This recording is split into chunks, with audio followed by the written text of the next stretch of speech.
Hi, everyone. Judge Andrew Napolitano here for Judging Freedom. Today is Monday, June 17th, 2024. Professor Jeffrey Sachs is here on President Putin's remarkable proposal for peace. But first, this. You all know that I am a paid spokesperson for Lear Capital, but I'm also a customer, a very satisfied customer. About a year ago, I bought gold, and it's now increased in value 23%. So $100 invested in gold a year ago is now worth $123. If you have $100 in the bank, it still shows $100, but $100 in the bank is now worth 24% less. Inflation has reduced all of your savings, all of your buying power, and mine, by 24%, and gold is largely immune from that. If you want to learn how gold will soon hit $3,200 an ounce, call Lear Capital, 800-511-4620, or go to LearJudgeSnap.com. Get your free gold report. Same experts who predicted the 23% rise that I've enjoyed have predicted this $3,200 an ounce gold. Learn about how to transfer this to an IRA. Protect your savings. 800-511-4620, LearJudgeSnap.com. Tell them the judge sent you. Professor Sachs, good day to you, my dear friend, and thank you for accommodating our schedule. No, of course. Great to be with you, as always. Thank you. What is remarkable, in your view, about President Putin's offer of peace in Ukraine late last week? Two things. One is what President Putin said. He laid out a clear Russian position on how the fighting could stop immediately. The second thing that's remarkable is how obtuse the U.S. and European reaction was to President Putin. It was immediately tarred as an ultimatum, as a disgrace, as a non-negotiation, whereas President Putin absolutely put forward a negotiating position that should be met at the negotiating table by a Ukrainian, U.S. or NATO negotiating position. But the idea is sit down and talk. Don't just shoot each other. And President Putin very clearly said, let's talk. Now, the basis that he proposed is also rather straightforward, though there are points that are negotiable. Some, I think, are probably not negotiable.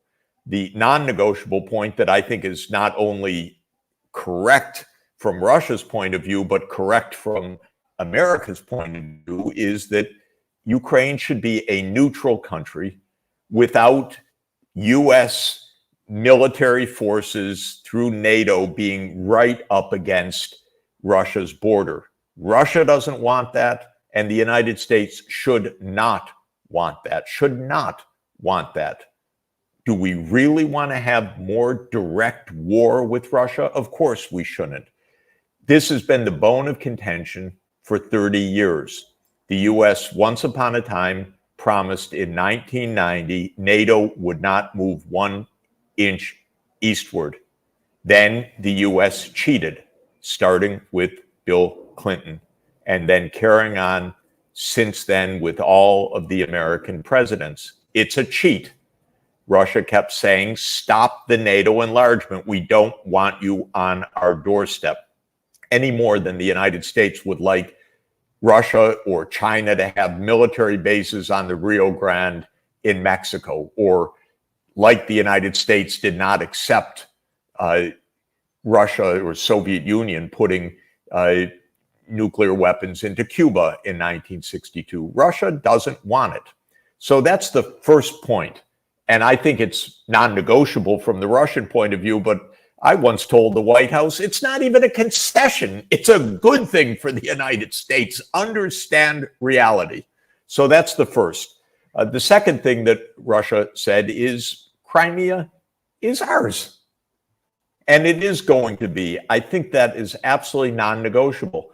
Crimea has been the base for Russia's naval fleet in the Black Sea since 1783. As Americans, our country wasn't even with the Constitution yet by then, and Russia already had its naval fleet in Sevastopol in 1783. Now, historically, starting with the British Empire, the idea was get Russia out of the Black Sea by overtaking Crimea or surrounding Russia in the Black Sea through British or now US/NATO military power. Russia's not having it. What's notable, Judge, is that up until 2014, this wasn't an issue. Of course, Russia had said, don't expand NATO, but Crimea wasn't a particular point of challenge. It became a particular point of challenge when the US helped to overthrow a government in Ukraine, and President Putin immediately said, we're not going to hand over, because you've overthrown a government, our naval base to NATO. And that's when a referendum was held in Crimea, which is ethnically Russian. They voted overwhelmingly, we stay with Russia, and it's been part of Russia. The third part of what President Putin said was that Russia demands its sovereignty over 4 annexed regions that it is annexed as of 2022. These are the Donbas regions of Donetsk and Lugansk, and also southern Ukrainian regions of Zaporozhye and Kherson. There's a history to this, a long history. The long history is that Russia was not demanding that territory until the United States pushed the NATO enlargement, refused the negotiations until the end of 2021. And then Russia said, okay, they want to be part of Russia. We take them as part of Russia. I think that the specifics on that are negotiable. Russia does not control all 4 of those regions. It controls parts of them. That's where the contact line of the battlefield is. This is a point to negotiate. The West, I don't know, the West, what do I mean by the West? I mean the United States government and the NATO Secretary General Jens Stoltenberg and the President of the European Union, Ursula von der Leyen, gave a completely absurd and absolutely wrong and harmful response to this. Oh, those are just demands, unacceptable, we fight on.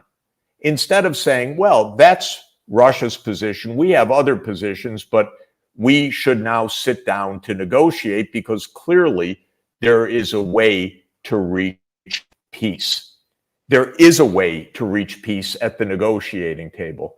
It's the US that keeps rejecting the idea of negotiations. And I've never seen anything quite like the Biden administration as being the worst of this, because other presidents have understood that you negotiate. It's not a matter of left or right, weak or soft or strong. You know, we had President Reagan absolutely negotiating with the Soviet Union. And he famously said that the way to negotiate is trust but verify.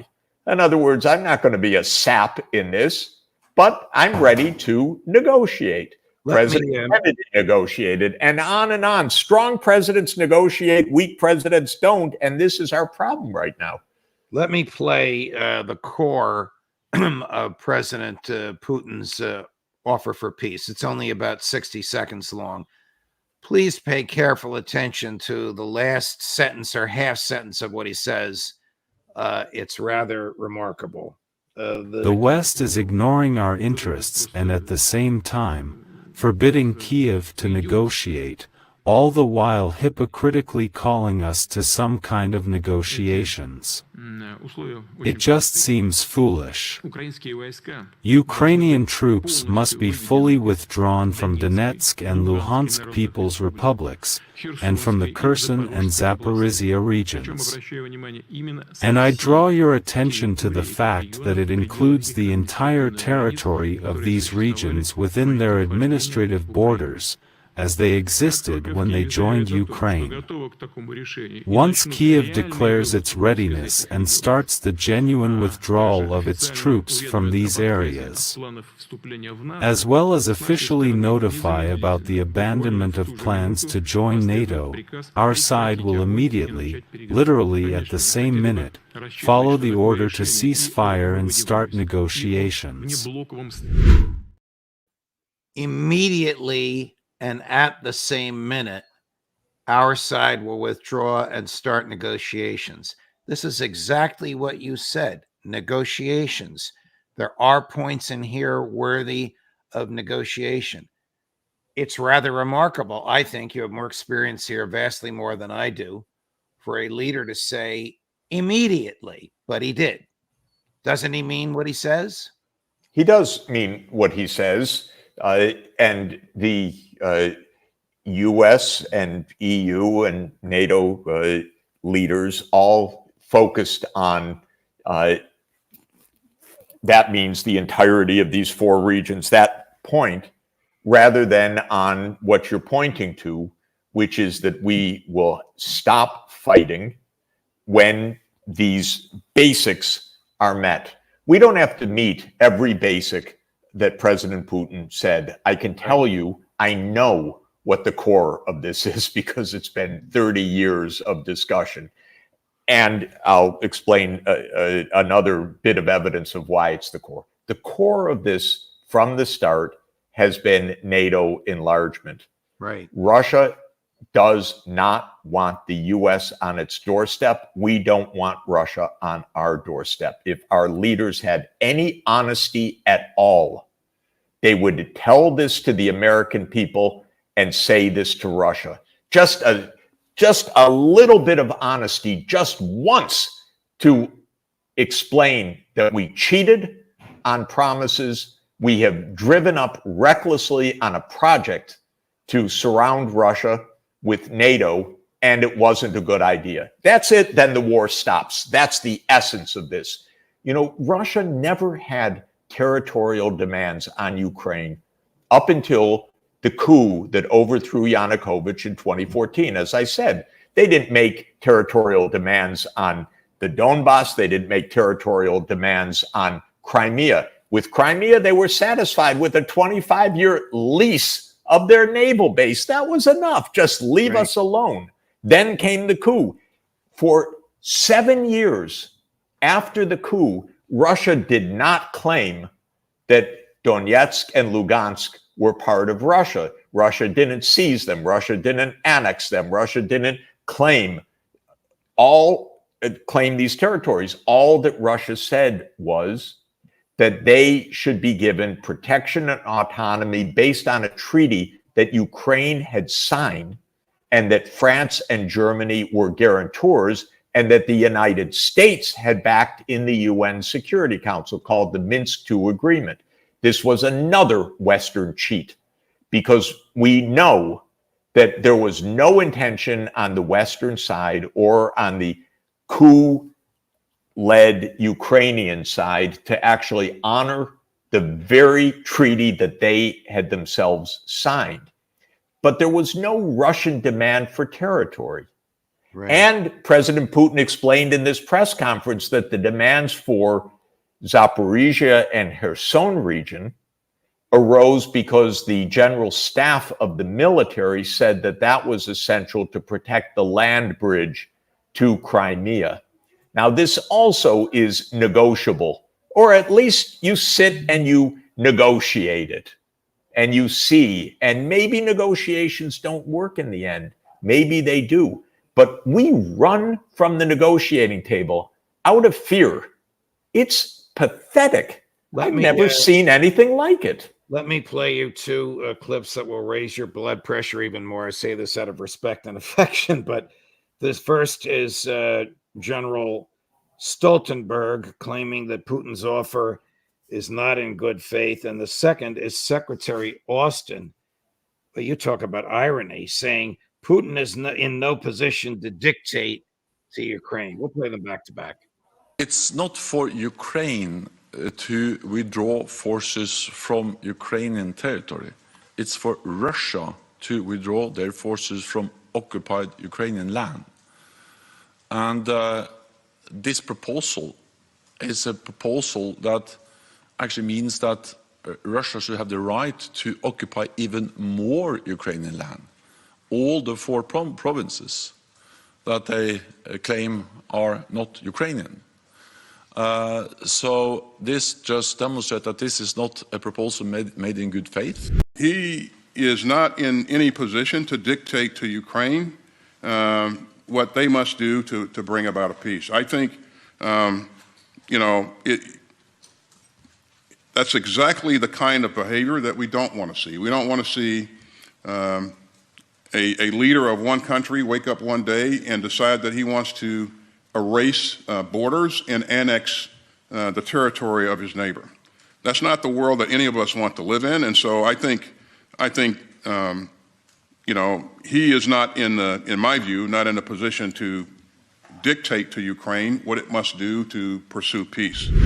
I'm not sure who's worse. Stoltenberg is the chief European diplomat, and he doesn't want to talk. Austin is the head of the Defense Department, who doesn't understand recent history, telling other countries how to live. Does he remember what Boris Johnson did to the agreement that Ukraine was about to sign, telling them how to live? I'll let you take it from there. These two are stomach churning to me. Well, I think it's actually also sadly humorous because they both start out with the same sentence. He's in no position to dictate to Ukraine. What this means is that these are talking points that are quickly worked up. These are words put in the mouths of these people. This could, even be deep fakes for all it's worth. I think it's real. I think they really said this, but these are just narrative points or talking points. Stoltenberg is of course, he's an agent of the same U.S. government that gave the talking points to Secretary of Defense Austin. The response should be, President Putin has said to negotiate on this basis.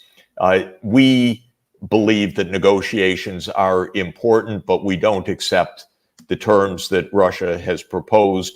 We look forward to sitting down with our Russian counterparts to see if we can't reach actually an understanding and a settlement of these issues. The way that they do it is designed to completely foreclose that discussion. But Here what we you are. Suggested is diplomacy 101, and these guys reject that. Here we are in June 2024. This war has been going on actually since February 2014. But since the escalation of the war in February 2022, there has not been one day of negotiation between the United States and Russia at a senior level. There has not been one conversation that we know of between President Biden and President Putin. This is a disgrace because there have been 500,000 Ukrainians dead at this point. Russia is continuing to win and advance on the battlefield, and we are closer than ever to nuclear war. This is the presidency in absentia is what we have right now. We need a president that says, President Putin has spoken of negotiations. We accept that idea. We do not accept Russia's terms, but we have grounds for discussing so that we can see if we could reach an understanding together before more Ukrainians die and before the world slips into nuclear Armageddon. That's the job of the President of the United States. I'm sorry to keep each time reminding the President of his job or the Secretary of State of their job, but they are not doing their job. They're not doing their jobs. You and I both have to run in a minute or two, but I need your comment on one of the savviest people in the room. Cut number one. You know, we don't ask the West to trust us. Trust is not something which is illustrating the Western positions, the Western actions, and today there were many examples. I don't want to recite those failures to deliver on the promises, those failure to deliver on the legal obligations. Frankly, I don't care whether the West trusts us or not. The West must understand the real situation. They don't understand anything except real politics. Let them go to the people. You are democracies, right? Ask the people what the West should do in response to the Putin's proposals. He's seen it all over 30 years.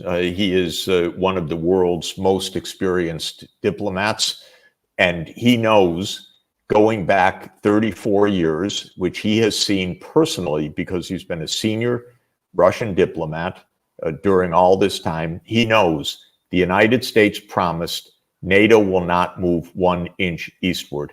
It violated that promise. He knows that in 2002, the United States unilaterally abandoned the anti-ballistic missile treaty. He knows that despite the sanctity of borders, which the United States insists on, the U.S. led bombing of Serbia for 78 straight days under Clinton and Albright to break Serbia in pieces, and then recognized Kosovo, a piece of Serbia, which it then used as the base for one of the largest NATO installations in the world. Sergey Lavrov knows that. He knows that in 2008, after the ambassador of the United States, William Burns, now our CIA director, told the White House that niet means niet, no means no when it comes to NATO enlargement to Ukraine, George W. Bush Jr. and Richard Cheney said, we do it anyway. He knows that.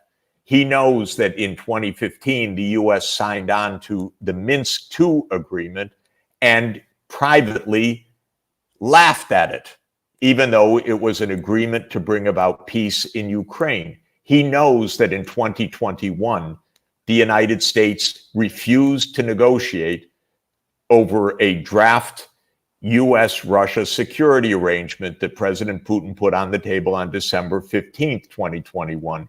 He knows that the United States intervened in late March 2022 to break an agreement that was nearing completion between Russia and Ukraine that would have ended this war. So when he says trust, he knows the United States has violated every single thing that it has said to Russia during this period. I could add many other examples, such as the U.S. unilateral withdrawal from the Intermediate Nuclear Force Agreement in 2019. But the point he's saying is, okay, you don't have trust. We still have an interest in ending this war and making peace. So let's talk real politics. If you don't want to trust us, let's get down to the core of it and talk. But the United States is afraid of talking even. I don't know why. Biden is just afraid of negotiating. And we should remember what President John F. Kennedy said on January 20th, 1961, in his great inaugural address. Let us never negotiate out of fear, but let us never fear to negotiate. Well said, my dear friend. I know you have to run, as do I. Thank you very much for this gifted analysis, Professor Sachs, as always. Safe Great to be with travel. you. See you next week. All the best. Wonderful. Thank you. Thank you. Coming up at 10 o'clock Eastern, Ray McGovern, Judge Napolitano for Judging Freedom.